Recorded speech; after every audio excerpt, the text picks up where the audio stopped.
ഇന്ന് നമ്മൾ പരിചയപ്പെട്ട് അടുത്തറിയേണ്ടത്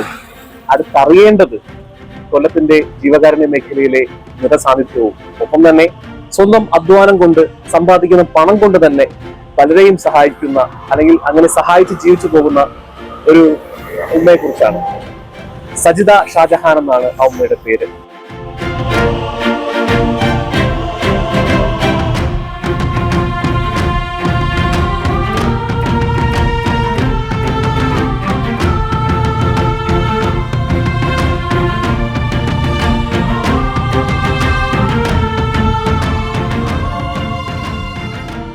ഒരു സെൽഫ് ഇൻട്രോ പറയാവോ? എന്റെ പേര് സജിത ഷാജഹാൻ. ഞാൻ കൊല്ലം സ്വദേശിയാണ്. വടക്കേയുള്ള വില്ലേജിൽ പാലത്രശ്ശേരിയിലാണ് ഞാൻ താമസിക്കുന്നത്. NS ഹോസ്പിറ്റലിനോട് സമീപമുള്ള സ്ഥലത്താണ് താമസിക്കുന്നത്. 1981 സെപ്റ്റംബർ 4 ആയിരുന്നു എന്റെ വിവാഹം. അന്നത്തെ മന്ത്രിയായിരുന്ന ബേബി ജോൺ സാറ്, ശ്രീകണ്ഠ സാറ്, വാസുള്ള ചേട്ടൻ, എന്റെ ഹസ്ബൻഡ് വാസുള്ള ചേട്ടൻ എന്നാണ് വിളിക്കുന്ന, ഇവരെല്ലാരും പങ്കെടുത്ത ഒരു വിവാഹമായിരുന്നു. അമ്മ രാഷ്ട്രീയത്തിലുണ്ടായിരുന്നോ? അല്ല, എന്നെ കല്യാണം കഴിഞ്ഞു വൈകുന്നേരം എന്റെ ഹസ്ബൻഡിന്റെ വീട്ടിൽ കൊണ്ട് ചെല്ലുമ്പോഴാണ് പറയുന്നത്, ബേബി സാറ് പറഞ്ഞിരുന്നത് ഇത് ഒരു RSPയുടെ ഒരു മുത്താണ്, സൂക്ഷിക്കണേ എന്നുള്ള ഒരു സംബോധന ചെയ്താണ് സാറ്. കോരിച്ചൊരിയുന്ന മഴയായിരുന്നു. ആ മഴയെല്ലാം താണ്ടിയാണ് ബേബി സാറ് കല്യാണത്തിൽ പങ്കെടുത്തത്. അങ്ങനെ പോയി. അപ്പൊ ആ കാലം തൊട്ട് ഇപ്പം വരെയും RSP എന്ന് പറയുന്ന പ്രസ്ഥാനത്തിൽ അടിയുറച്ച് വിശ്വസിക്കുകയും രാഷ്ട്രീയമാണ് എന്റെ ഏറ്റവും വലിയ മുതൽക്കൂട്ട്. അതിനുപരി ഏറ്റവും കൂടുതൽ ചാരിറ്റി ചെയ്യുന്നതിലുമാണ് എനിക്ക് സന്തോഷം. എന്റെ മനസാക്ഷി എന്ന് പറയുന്നത് 100 രൂപയുടെ ജോലി ചെയ്താൽ 50 രൂപ അന്യ ആളുകൾക്ക് കൊടുക്കണമെന്ന് ആഗ്രഹിക്കുന്നു. അങ്ങനൊരു സംഭവം ഉണ്ടോ? അങ്ങനൊരു സംഭവം ഉണ്ടാവും.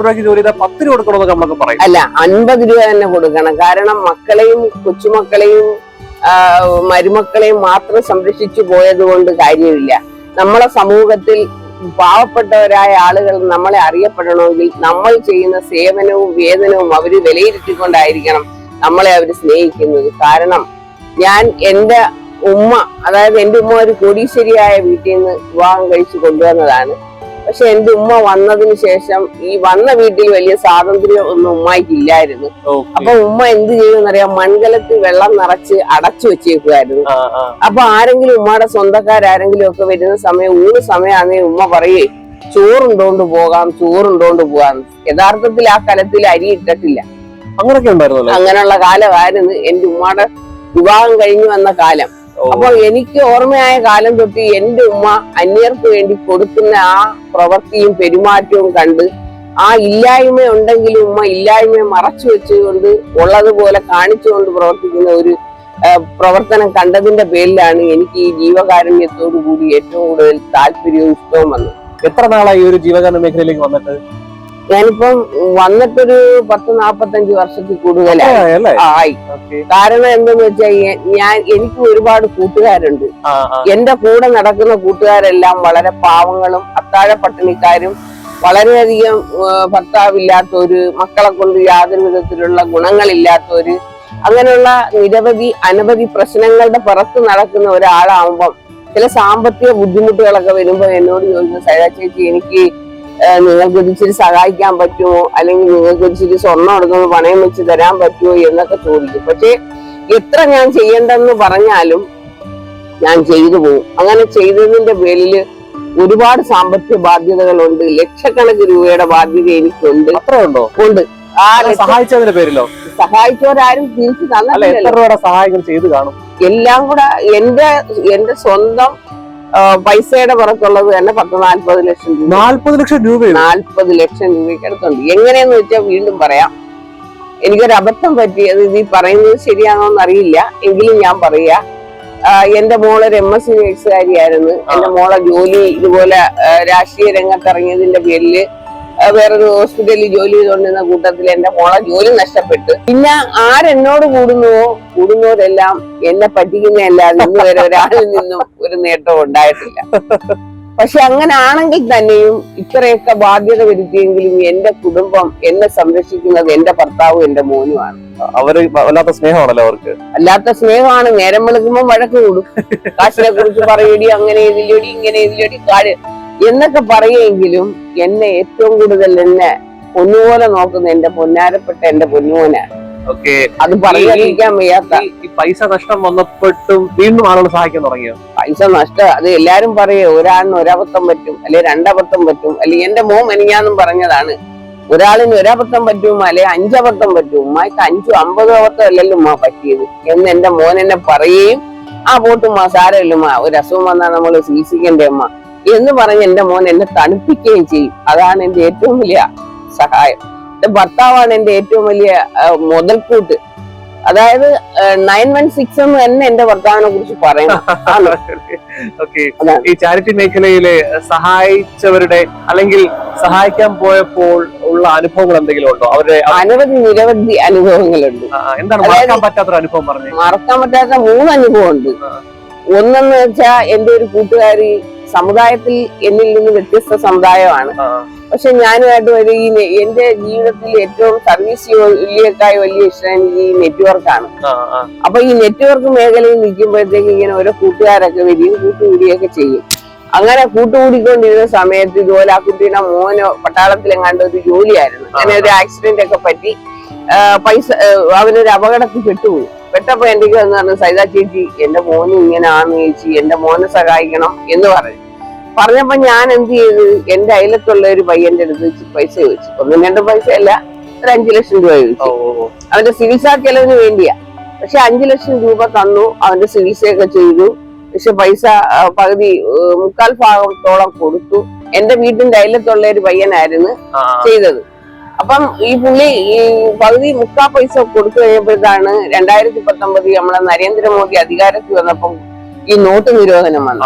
നോട്ട് നിരോധനം വന്ന സമയത്ത് ഇവർക്ക് പൈസ കൊടുക്കാൻ പറ്റാതായപ്പോ അവര് വളരെ വിഷമത്തിലായി. അങ്ങനെ പൈസ 2-3 മാസം കൊടുക്കാതിരുന്നപ്പോ ഈ പൈസ കൊടുത്ത കക്ഷി പ്രശ്നമല്ല ഉണ്ടാക്കിയ എന്റെ പേരിൽ ഇന്ന് പാലത്തറ NS ആശുപത്രി എടുത്ത് എന്റെ ഒരു വസ്തു 1 സെന്റിന് 25 ലക്ഷം രൂപ വില കിട്ടുന്ന വസ്തുവാണ്. പക്ഷെ ഞാൻ താമസിക്കുന്ന വീടും അല്ലാത്ത ഒരു വീടും കൂടെ ചേർത്ത് എന്റെ വീട് ഞാനൊരു ദിവസം രാവിലെ ഉറക്കൊഴിയിട്ട് പാല് മേടിക്കാൻ ചെല്ലുമ്പോ എന്റെ പേരിൽ അവിടെ അറ്റാച്ച് ചെയ്ത് വെച്ചേക്കുന്നു. അപ്പൊ ഒന്ന് ആലോചിച്ച് നോക്കെ, വെറും തുച്ഛമായ 2 ലക്ഷം രൂപ കൊടുക്കാനുള്ളു. ആ 2 ലക്ഷം രൂപയ്ക്ക് എന്റെ കിടപ്പാട് അറ്റാച്ച് ചെയ്തു. ഞാൻ ആ പേപ്പർ വലിച്ചു കീറി ചുരുട്ടി കൂട്ടി ഉടനെ കാണാത്ത ഒരു ഭാഗത്ത് മാറ്റി വെച്ചിട്ട് പിന്നെ അതിന് അടുത്ത പ്രതിവിധി എന്താണെന്ന് കണ്ടെത്തണ്ടേ. കാര്യമില്ലേ, എന്റെ ഭർത്താവും എന്റെ മക്കളും എന്നെ ഉപേക്ഷിക്കും, ഞാൻ വഴിയോര പ്രദേശത്തായി പോകത്തില്ല. അതുകൊണ്ട് ഞാൻ അതിന് വേണ്ടുന്ന മറുപടി പിന്നെ എന്താ കണ്ടെത്തുക എന്ന് കണക്കൂട്ടിക്കൊണ്ട് വീണ്ടും കഴുത്തിലും കയ്യിലും കാതിലും എല്ലാം കിടന്നത് ഊരിയെടുത്ത് പണയം വെച്ച് 2 കൊടുത്തു. അപ്പം ഒരുപാട് അനാവശ്യങ്ങളൊക്കെ ആ പയ്യനും ഭാര്യയും കൂടെ എന്നെ പറയുകയും വളരെ മാനസികമായിട്ട് കൊല്ലം മുനിസിപ്പൽ കോടതിയുടെ മുമ്പിൽ വെച്ച് ആ സ്ത്രീ എന്റെ അടുത്ത് പറഞ്ഞ മേത്തച്ചി എന്ന് പറഞ്ഞ എന്റെ ജാതി പറഞ്ഞ് എന്നെ വളരെ ആക്ഷേപിച്ച് പറഞ്ഞു. അപ്പൊ എന്നെ സഹായിക്കാൻ ഒരാൾ വരികയും എന്റെ ഒരു ചേച്ചി എന്നെ അവിടെ വന്ന് സമാധാനപ്പെടുത്തുകയൊക്കെ ചെയ്തെങ്കിലും സഹിക്കാൻ പറ്റിയില്ല. അതങ്ങനെയായി. അപ്പൊ അതിനെ എടുക്കുന്നതിന് വേണ്ടി വീണ്ടും എന്റെ സ്വർണ്ണങ്ങൾ പണയം വെച്ചാണ് ഈ ഇത് എടുത്തത്. പിന്നെ ലാസ്റ്റ് കോടതിയിൽ നിന്ന് ഒരു നോട്ടീസ് മേടിക്കണമെങ്കിൽ, ക്ലോസ് ചെയ്തെന്നുള്ള നോട്ടീസ് മേടിക്കണമെങ്കിലും 15,000 രൂപ വക്കീലിന് കൊടുത്തെങ്കിലേ മേടിക്കാൻ പറ്റും. പക്ഷെ അന്നേരം 15,000 രൂപയില്ല, വീണ്ടും കാതി കിടന്ന കമ്മൽ ഊരി കൊടുത്താണ് ഈ നോട്ടീസ് അവിടെ നിന്ന് മേടിച്ച് എന്റെ വീട്ടിൽ അത് ഫ്രീ ആക്കണ്ടേ, അല്ലെങ്കിൽ വീട്ടുകാരെന്തോ അതങ്ങനത്തെ ഒരു അനുഭവം. അത് കഴിഞ്ഞ് അങ്ങനെ, അതായത് ഈ കൂട്ടുകാരെ സഹായിച്ചതാണ് അല്ലെ. ജീവിതത്തിൽ എന്റെ മക്കൾക്ക് വേണ്ടിയോ മരുമക്കൾക്ക് വേണ്ടിയോ കൊച്ചുമക്കൾക്ക് വേണ്ടിയോ സഹായിച്ച് ഞാൻ കടക്കാരിയായിട്ടില്ല. ഞാൻ കടക്കാരിയായിട്ടുള്ള എന്റെ കൂടെ സഹകരിച്ച വേറെയും പല ആളുകളുണ്ട്. പേരെടുത്ത് പറയാൻ ഞാൻ മടിക്കുന്നു. മാല തരാനുള്ളവരുണ്ട്, മോതിരം തരാനുള്ളവരുണ്ട്, കമ്മല് തരാനുള്ളവരുണ്ട്, ഇപ്പോഴും തരാൻ എല്ലാരും തരാനേ ഉള്ളൂ. ഞാൻ ആർക്കും ഒന്നും കൊടുക്കാനില്ല. 50 ലക്ഷം രൂപ കിട്ടാനുണ്ട്, എല്ലാം കിട്ടാനുണ്ട്. അങ്ങനത്തെ ഒരു ഇത്. പക്ഷെ അങ്ങനെയൊക്കെ ആണെങ്കിലും ഇത്രയൊക്കെ വന്നെങ്കിലും ഇങ്ങനെയൊക്കെ ആണെങ്കിലും ആരെന്നെങ്കിലും ഒരു പരാതിയോ പരിഭവോ പറയാതെ ഇന്നലെ എങ്ങനെ നടന്നു ആ ഒരു പോയിന്റ് എന്നിട്ടും പഠിക്കുന്നില്ലല്ലോ, എന്നിട്ടും പഠിക്കുന്നില്ല, എന്നിട്ടും വീണ്ടും സഹായിച്ചുകൊണ്ടിരിക്കുക. ഇത്ര അനുഭവം വന്നു. പിന്നെയും പല 1-2 അനുഭവങ്ങൾ പറഞ്ഞാൽ സഹിക്കാൻ വയ്യാത്ത അനുഭവങ്ങളുണ്ട്. സിനിമയിൽ പറയുമല്ലോ അനിയൻ മാവ ചേട്ടൻ മാവാന്ന്. ആ മമ്മൂട്ടിയെ മോഹൻലാലിനെ അങ്ങനെ ആളുകൾ പറയുന്നത് ഇല്ലേ, അനിയൻ മാവ ചേട്ടൻ മാവ. പക്ഷെ എന്റെ രാഷ്ട്രീയത്തിൽ ഒരു ചേച്ചി അനിയത്തി എന്നുള്ളൊരു രാഷ്ട്രീയ കൂട്ടായ്മയും സ്നേഹവും ഒക്കെ ഉണ്ടായി. പക്ഷെ അതിൽ ഞാനും ഈ പറയുന്ന പോലെ അങ്ങോട്ട് സഹായിച്ചിട്ടേ ഉള്ളൂ. ഒരു ഒരു അണ പൈസ പോലും എനിക്ക് ഇങ്ങോട്ട് കിട്ടിയിട്ടില്ല. ഞാൻ അങ്ങോട്ട് പൈസയായിട്ടായാലും സ്വർണമായിട്ടും കൊടുത്തിട്ടേ ഉള്ളൂ. പക്ഷെ അതെന്റെ ഹൃദയത്തെ വളരെ പിച്ചിക്കീറിയ സമ്പാദ്യം. ആ സ്നേഹബന്ധത്തിന്റെ പേരിൽ കുടുംബ ബന്ധത്തിന് ഒലച്ചില് വന്ന്, മാനസിക ബുദ്ധിമുട്ട് വന്ന്, ശാരീരിക വൈഷമ്യം വന്ന്, സാമ്പത്തിക ക്ലേശങ്ങൾ വന്ന്, ഇതെല്ലാം എന്നെ വല്ലാതെ അലട്ടി. 4 വർഷം ഈ കടം കൊടുക്കുന്നത് ബന്ധങ്ങൾ തകരും അല്ലേ? തീർച്ചയായും തകരും. തീർച്ചയായും കടം കൊടുക്കേണ്ടത് നമ്മുടെ ഒരു കടമയാണ്. അതെന്റെ ഒരു എന്താ പറയാ, എന്റെ ബ്ലഡിൽ ഞാൻ ഇപ്പൊ ദൈവത്തിനോട് പറയുന്നത് എന്തെന്ന് വെച്ചാ, തമ്പുരാനെ എന്റെ മനസ്സിന് ഒരിക്കലും ഒരാളെയും സഹായിക്കാൻ, സാമ്പത്തികം കൊടുത്ത് സഹായിക്കാനുള്ള ഒരു മനസ്സെനിക്ക് തരല്ലേ. എന്നാൽ കഴിയുന്ന രീതി ഭക്ഷണം വേണോ, ഡ്രസ്സ് വേണോ, ബുക്ക് വേണോ, പുസ്തകം വേണോ. സത്യത്തിൽ ഞാൻ ഈ കാര്യത്തില് സമ്മതിച്ചു തന്നിരിക്കുകയാണ് കേട്ടോ. കാര്യം ഇത്രയൊക്കെ ദുരനുഭവങ്ങൾ ജീവിതത്തിൽ ഉണ്ടായിട്ടും വീണ്ടും സഹായിക്കണം എന്നുള്ള ആഗ്രഹമുള്ള ഒരു മനസ്സുണ്ടല്ലോ, അതിനെ സമ്മതിച്ചു തന്നിരിക്കുകയാണ്. ഇങ്ങനെ ആർക്കും ഉണ്ടാവില്ലെന്നേ. 50 ലക്ഷം രൂപയോളം പലരെയും സഹായിച്ചു പോയി, എന്നിട്ട് പോലും മനസ്സിൽ തോന്നുകയാണ് ബുക്കോ ഭക്ഷണമോ ഒക്കെ വേണമെങ്കിൽ ഇനി ഞാൻ കൊടുക്കാൻ തയ്യാറാണെന്ന് പറയുന്ന ഒരു മനസ്സുണ്ടല്ലോ. അതിന് എന്താ പറയാ, ഒരുപാട് നന്ദി അറിയിക്കുകയാണ് ആ ഒരു സ്നേഹത്തിന്. പിന്നെ ഫാമിലിയെ കുറിച്ച് നമുക്ക് പറയാമോ? ഞാൻ ദൈവത്തിനോട് ആഗ്രഹിച്ച രീതിയിലുള്ള ഒരു ഭർത്താവിനെ കിട്ടി. എന്റെ അന്നും ഇന്നുമുള്ള എന്റെ ഏറ്റവും വലിയ അസറ്റ് എന്ന് പറയുന്ന, അതായത് 916 എന്ന് തന്നെ പറയണം എന്റെ ഭർത്താവ്. ഇത്രയും പണികളൊക്കെ ചെയ്തിട്ടും വേറെ ഏതെങ്കിലും ഭർത്താവാണെങ്കിൽ എപ്പോഴേ വീട് വിട്ട് ഇറങ്ങിപ്പോകേണ്ട അവസ്ഥ ഉണ്ടാക്കും. പക്ഷെ എന്റെ ഭർത്താവ് എന്നെ ആ രീതിയിൽ ഒരു ദ്രോഹവും ചോദിക്കത്തില്ല. ഞാൻ ഇന്ന് ഈ രാഷ്ട്രീയ രംഗത്ത് നിൽക്കുന്നെങ്കിലോ, ഇന്ന് ഈ ഇന്ത്യ മഹാരാജ്യത്തിൽ സജിത എന്ന വ്യക്തി അറിയപ്പെടണമെങ്കിലോ എന്റെ ഭർത്താവിന്റെ ലേബലിലാണ്. അതല്ലേ? തീർച്ചയായും. എത്ര മക്കളാ? എനിക്ക് 3 മക്കളാണ്. 2 മോളും 1 മോനുമാണ്. മൂത്ത മോളെ വിവാഹം ചെയ്തു. അവളെ ഭർത്താവ് പത്തനാപുരം ലേബർ ഓഫീസറാണ്. രണ്ടാമത്തെ മോള് MSc നേഴ്സാണ്. അവളെ കണ്ണനല്ലൂർ അയച്ചു. ഭർത്താവ് എഞ്ചിനീയർ ആണ്. മൂന്നാമത്തെ ആള് മോനാണ്. അവൻ ഇപ്പൊ സൗദി അറേബ്യയിൽ മക്കയിൽ ഹറം എന്ന് പറയുന്ന ആ പരിശുദ്ധവും പരിപാവനവുമായ പുണ്യ സ്ഥലത്ത് ജോലി ചെയ്യുന്നു. എന്നെ പോലെ ഒരു ജീവകാരുണ്യ പ്രവർത്തനം ഉള്ള മനസ്സും എന്റെ നാട്ടിൽ നിന്ന് ആരെങ്കിലും ചെന്നാൽ തന്നെ എന്റെ മോൻ ഉടനെ അടുത്തിട്ട് എന്റെ മോൻ എനിക്ക് അയച്ചു തരും. അതില് പ്രധാനപ്പെട്ട കാര്യം എന്താ പറയൂ, എനിക്ക് തോന്നുന്നു മക്കളും ഭർത്താവും ഒക്കെ നല്ലപോലെ ജീവിക്കുന്നുണ്ട്, സെറ്റിൽഡായി.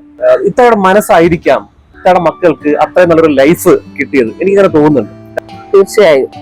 ഞാന് എപ്പോഴും പറയാറുണ്ട്, കാരണം മക്കളൊക്കെ എന്നെ കളിയാക്കാറുണ്ട്. ഉമ്മ ഇങ്ങനെ ആയിപ്പോയല്ലോ, ഉമ്മ ഇത്രയും ദാനശീലി ആയിപ്പോയല്ലോ, നമ്മളെ എന്തൊരു സ്വഭാവമാണെന്ന് പറഞ്ഞ് കുറ്റപ്പെടുത്തും. അപ്പൊ ഞാൻ പറഞ്ഞു, ഞാൻ അങ്ങനെ ആയിപ്പോയി, നിങ്ങളെ പോളിസി ആയിക്കോ, എന്റെ പോളിസി ഇങ്ങനെയാണ്, ഇനിയിപ്പോ മാറ്റാൻ പറ്റത്തില്ല, ഇങ്ങനെ തന്നെ ജീവിക്കും. ആരോടൊക്കെയാണ് നന്ദി പറയാനുള്ളത് ഈ ഒരു വളർച്ചയിൽ? എന്റെ വളർച്ചയുടെ എനിക്കിനി എന്താ പറയാഞ്ഞാലും പറ്റത്തില്ല. എന്റെ വളർച്ചയും എനിക്കിപ്പം വരെയുള്ള എന്റെ എല്ലാ കാര്യങ്ങൾക്കും കൂട്ടു നിൽക്കുന്ന എന്റെ ഭർത്താവാണ്. കളിയില്ലല്ലോ, ഭർത്താവിന്റെ ഒരു കളിയില്ല. ഞാൻ എവിടെ പോയാലും എന്ത് കഴിച്ചാലും അത് എന്നോട് സഹകരിക്കുന്ന ഒട്ടുമിക്ക ആളുകൾക്കും അറിയാം. എന്റെ ഭർത്താവിന് ഒരു ബിസ്ക്കറ്റ് എങ്കിലും മേടിച്ച് എന്റെ ബാഗ് വെക്കാതെ ഞാൻ ഇന്ന് വരെ കഴിച്ചു. അങ്ങനെയൊക്കെയുണ്ട്. അത് അദ്ദേഹവും ഇത്രയും വലിയ സൗകര്യവും സെറ്റപ്പും ഒക്കെ ഉള്ള ഒരു മനുഷ്യനാണെങ്കിലും ഒരു വെളിയിൽ പോയൊരു ഒരു പലഹാരമോ മറ്റൊന്നുമേ കഴിക്കത്തില്ല. പക്ഷെ ഞാൻ എവിടുന്ന് ചെന്നാലും ഒരു സാധനം പുള്ളിക്കറിയാം ഞാൻ മേടിച്ചോണ്ട് വരുന്നു. ഒരുപാട് വള്ളൊക്കെ പറയും.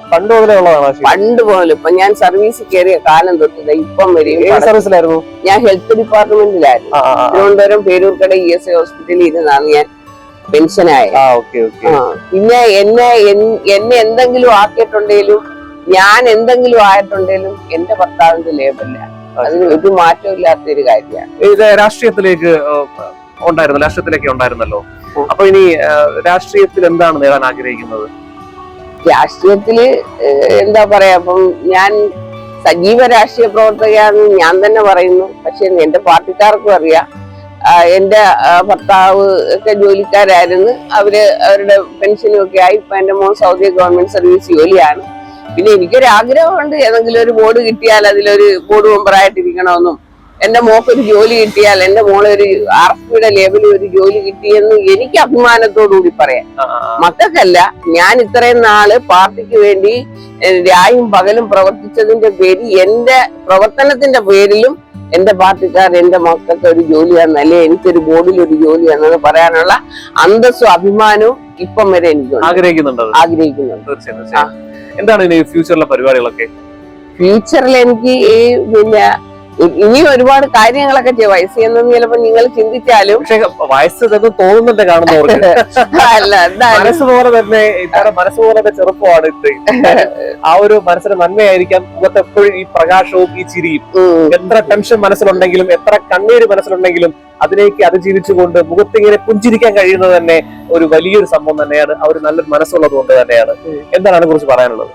പറയാൻ ഇനി എനിക്ക് തമ്പുരാൻ ആരോഗ്യവും ആയുസ്സും തന്ന എന്റെ പിന്നെ എന്താ വാർദ്ധക്യം എന്ന് പറഞ്ഞാൽ 10-80 വയസ്സൊക്കെ ആകുമ്പോഴത്തേക്ക് നമ്മൾ ഒരുവിധം ആവും. പക്ഷെ എങ്കിലും ഒരു 10-75 വയസ്സ് വരെയെങ്കിലും നടന്ന് എന്നാൽ കഴിയുന്ന രീതിയിൽ പാവപ്പെട്ട സാധാരണക്കാരായ ആളുകൾക്ക് എന്തെങ്കിലുമൊക്കെ സഹായങ്ങൾ ചെയ്തു കൊടുക്കാനും, എന്ന് വെച്ചാൽ ഇപ്പൊ തന്നെ നിരവധി ആളുകൾ ഒരു വീട് വെച്ച് ചിലപ്പം 10 കട്ട മേടിക്കാൻ കാശില്ലാതെ വരും. അപ്പോഴും നമുക്കത് സഹായിക്കണമെന്ന് തോന്നുന്നു. തടി ഇറക്കാൻ നിവർത്തിയില്ല, ഒരു 10,000 രൂപ കൊടുക്കണമെങ്കിൽ അങ്ങനെ കൊടുക്കണമെന്നുണ്ട്. അതല്ല ഇപ്പോഴും മനസ്സുണ്ട്. ഞാൻ മരിക്കുന്നിടം വരെയും എനിക്ക് ഇത്രയും ബാധ്യതകളൊക്കെ ഉണ്ടെങ്കിൽ തന്നെയും ഇതെല്ലാം എന്റെ ഭർത്താവിനെ ഒളിച്ചും പാത്തും ഒക്കെ ഞാൻ ചെയ്യുന്നതാ. അത് സമയത്ത് പറയത്തില്ല. അത് കഴിഞ്ഞിട്ട് ഞാൻ പറയട്ടെ അത് ചെയ്ത് ഇത് എന്ന് പറയും. അതുപോലെ തന്നെ ഞാൻ രാഷ്ട്രീയ രംഗത്ത് ഇറങ്ങുമ്പോൾ ഞാൻ അന്ന് പ്രസംഗിക്കുമായിരുന്നു. എനിക്ക് വലിയ പ്രസംഗവും പ്രാസംഗികയൊന്നുമല്ല. പക്ഷെ ഞാൻ പ്രസംഗിച്ചിട്ട് എന്ന് എന്റെ ഭർത്താവിനോട് പറയട്ടെ ഞാൻ ഇങ്ങനെയൊക്കെയാടേ പറഞ്ഞത്, ഇങ്ങനെയൊക്കെയാ പറഞ്ഞത്. അപ്പൊ അത് പറയാതെ അങ്ങനെ ശരിയായില്ല സജി, അതിനകത്ത് ഇച്ചിരി കൂടെ ഒക്കെ തിരുത്തൽ വരുത്തണമായിരുന്നു, ഇച്ചിരിയൊക്കെ പോരാക്കുറവുകളൊക്കെ ഉണ്ട്, അതൊക്കെ നീ നികത്തണമായിരുന്നു എന്നൊക്കെ പറഞ്ഞ് എന്നെ പഠിപ്പിച്ചു തരുന്ന ഒരു ഭർത്താവാണ് എനിക്കുള്ളത്. അതാണ് എന്റെ ഏറ്റവും വലിയ സ്വത്ത്. ഭാഗ്യം തന്നെ കേട്ടോ. അതിൽ വലിയൊരു സ്വത്തിനെ ഇല്ല. ഇപ്പൊ ഒരു ചാരിറ്റി മേഖല അഭിമുഖീകരിക്കുന്ന ഒരു പ്രശ്നമാണ്. സ്ത്രീകൾ കൂടുതലായി ഈ ചാരിറ്റി മേഖലയിൽ വരില്ല. ഒന്നുകിൽ അവരുടെ വീട്ടിൽ പ്രശ്നം കാണും, ഇല്ലെങ്കിൽ ഒരു ധൈര്യത്തിന്റെ ഒക്കെ പ്രോബ്ലം കാണും. അങ്ങനെയുള്ള ആളുകളോട് എന്താണ് ഇത്രയ്ക്ക് പറയാനുള്ളത്? എനിക്കാണെങ്കിൽ ഏറ്റവും കൂടുതൽ ചാരിറ്റി പ്രവൃത്തി ചെയ്യുന്നവരാണ് ഇഷ്ടം. എന്താന്ന് വെച്ചാ ഇന്ന് സമൂഹം വളരെയധികം ബുദ്ധിമുട്ടും പ്രയാസങ്ങളും അനുഭവിച്ചുകൊണ്ടിരിക്കുക. വീട്ടമ്മമാരായാലും ശരി, വീട്ടിലുള്ള കുട്ടികളായാലും ശരി, വനിതകൾ രംഗത്തിറങ്ങാതിരുന്നതിന്റെ പേരിലാണ് ഇന്നത്തെ പിള്ളേര് മയക്കുമരുന്നിനും കഞ്ചാവിനും ഒക്കെ അടിമപ്പെട്ടത്. കാരണം എന്തെന്ന് വെച്ചാ തള്ളമാര് പിള്ളേരെ അന്വേഷിക്കുകയും പിള്ളേര് ആവശ്യമില്ലാത്ത കൂട്ടുകെട്ട് നടക്കുകയും ചെയ്യുമ്പം അവിടെ ഒരു തള്ളയെന്ന രീതിയിലോ അല്ലെങ്കിൽ ഒരു മുത്തശ്ശി എന്ന രീതിയിലോ ഇറങ്ങി തിരിച്ച് അവരെ കൂടുതൽ അന്വേഷിച്ചെങ്കിൽ അവർ ഇത്രയും കൂടുതൽ ഈ മയക്കുമരുന്നിന് അടിമയാവത്തില്ല. ഇപ്പം സ്ത്രീ സമൂഹം ഇറങ്ങി തിരിച്ചപ്പം ഒരുപാട് വ്യത്യാസം ഉണ്ടെന്നാണ് എന്റെ തോന്നൽ. അതുകൊണ്ട് ലഹരിക്കെതിരെയും മയക്കുമരുന്ന് എതിരെയും ഈ സമൂഹത്തിൽ നടക്കുന്ന ദുഷ്ടപ്രവർത്തികളെ നീക്കം ചെയ്യണമെങ്കിൽ വനിതകൾ തന്നെ വേണം. അതിന് ഞാനും ഉണ്ടാവും, എന്റെ കൂടെ സഹകരിക്കുന്നവരെയും മുന്നോട്ട് കൊണ്ടുപോകാനാണ് ഞാൻ ആഗ്രഹിക്കുന്നത്. തീർച്ചയായും നല്ലൊരു അഭിപ്രായം തന്നെയാണ്. അങ്ങനെയൊക്കെ നടക്കട്ടെ എന്ന് ആഗ്രഹിക്കുന്നു. മറ്റൊരു ചോദ്യം കൂടി, കലാകാരിയാണല്ലേ, ഇടയ്ക്ക് പാട്ടൊക്കെ പാടി അഭിനയിക്കുകയും ചെയ്യുമല്ലോ, അതേ കുറിച്ച് എന്താ പറയാനുള്ളത്? കലാകാരിയാണ് എന്ന് പറയാൻ ഞാൻ കല അഭ്യസിക്കാനൊന്നും പോയിട്ടില്ല.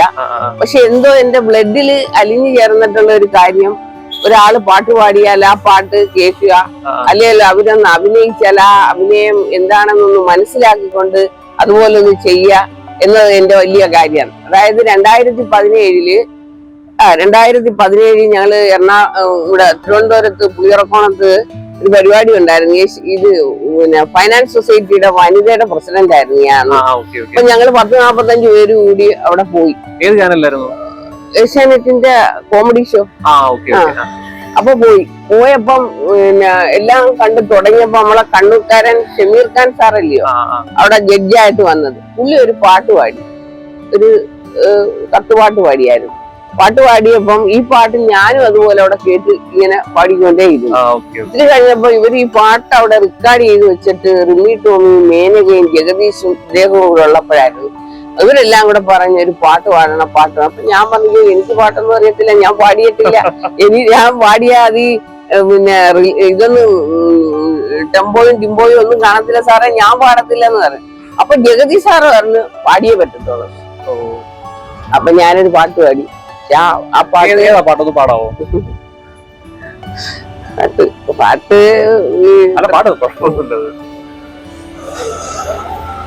എത്രയും ബഹുമാനപ്പെട്ട എന്റെ പ്രിയ ഭർത്താവ് വായിക്കുവാൻ സ്വന്തം ഭാര്യ എഴുതുന്നതെന്നാൽ ഇറേശത്തിൽ ചൊല്ലിടുന്നു വസ്സലാം. നിങ്ങൾക്കെല്ലാം സുഖമാണവിടെ എന്ന് കരുതി സന്തോഷിക്കട്ടെ. എഴുതിയറിയിക്കാൻ കാര്യങ്ങൾ നൂറുണ്ട്, എഴുതുകയല്ലാതെ വേറെന്തു വഴിയുണ്ട്. എന്തൊരു വേദന കാണുവാനാരുണ്ട്, എങ്ങനെ ഞാൻ പറയും. എല്ലാം ഓർത്തു ഞാൻ ദുഃഖിക്കുന്നു. മധുരം നിറഞ്ഞൊരു മാംസപ്പൂവമ്പഴം മറ്റാർക്കും തിന്നാൻ കൊടുക്കില്ലോരീ പഴം. ഓമന പൈതലല്ലേ ഈ മുഖം കാണാൻ നിനക്കും കൊതിയില്ലേ. എത്രയും ബഹുമാനപ്പെട്ട എന്റെ പ്രിയ ഭർത്താവ് വായിക്കുവാൻ. അടിപൊളി, സൂപ്പർ ആയിട്ടുണ്ട് കേട്ടോ. എന്തായാലും ഇത്തയുടെ പ്രവർത്തനങ്ങൾ അല്ലെങ്കിൽ ഇത്തയുടെ ജീവിതം കൊണ്ട് സമൂഹത്തിന് കാട്ടിക്കൊടുത്ത, പഠിപ്പിച്ചു കൊടുത്ത ഒരുപാട് പാഠങ്ങൾ ഞങ്ങളുടെ പ്രിയപ്പെട്ട പ്രേക്ഷകരുമായി പങ്കുവച്ചതിൽ ഒരുപാട് സന്തോഷം. ഒരു സ്ത്രീ എന്ന നിലയിൽ സമൂഹത്തിൽ എങ്ങനെ ജീവിക്കണം, കുടുംബത്തിൽ എങ്ങനെ, കുടുംബത്തിൽ ഈ പറയുന്ന പോലെ കുടുംബം നോക്കാതെ സമൂഹം നോക്കി ജീവിച്ചത് കൊണ്ടാണ് ഈ പറയുന്ന ഇങ്ങനെ ഒരു ഇത്താനം ഉണ്ടായത്. ചിലർ അങ്ങനെയാണെന്നേ. ഈ പറയുന്ന പോലെ ഒരുപാട് സമൂഹത്തെ സഹായിക്കാനുള്ള മനസ്സുണ്ടല്ലോ, ആ മനസ്സിനെയാണ് നമ്മളൊക്കെ അതിനോടൊപ്പം ചേർന്ന് നിൽക്കുന്നു. ഒപ്പം തന്നെ ഇത്തരം ആഗ്രഹം പോലെ ഒരുപാട് ഉയരങ്ങൾ എത്തിട്ടെന്ന് ആഗ്രഹിക്കുന്നു. എന്താണ് അവസാനമായി ഞങ്ങളുടെ പ്രേക്ഷകരോട് പറയാനുള്ളത്? ഇനിയും തുടർന്നുള്ള തമ്പുരാൻ ആരോഗ്യവും ആയുസ്സും ഒക്കെ തന്നാൽ ഇനിയും നാട്ടിനും നാട്ടുകാർക്കും വേണ്ടി കൂടുതൽ കാര്യങ്ങൾ ചെയ്യുകയും അതിനോടൊപ്പം നമ്മുടെ കുടുംബത്തെ സംരക്ഷിക്കും. കുടുംബം കഴിഞ്ഞൊരു കാര്യം ഇല്ല എങ്കിൽ തന്നെയും കുടുംബം മാത്രം പോരാ. കാരണം ജീവിതാനുഭവങ്ങളാണ് നമ്മളെ പഠിപ്പിക്കുന്നത്.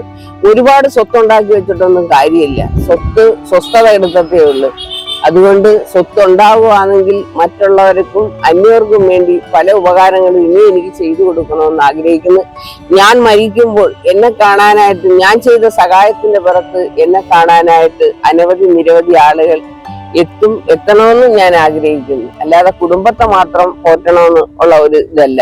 കാര്യം കുടുംബം മാത്രം പോരല്ലോ. കുടുംബം ആവുമ്പോ കുടുംബത്തിൽ ഒതുങ്ങിപ്പോകുന്നു. 3 സംബന്ധക്കാരും മക്കളുമായിട്ട് ഒരുങ്ങുന്ന അനേകായിരം ആളുകളെ സ്നേഹിക്കുകയും ബഹുമാനിക്കുകയും ചെയ്യുകയാണെങ്കിൽ അവരുടെ എല്ലാവരുടെയും സ്നേഹം കിട്ടത്തില്ലേ?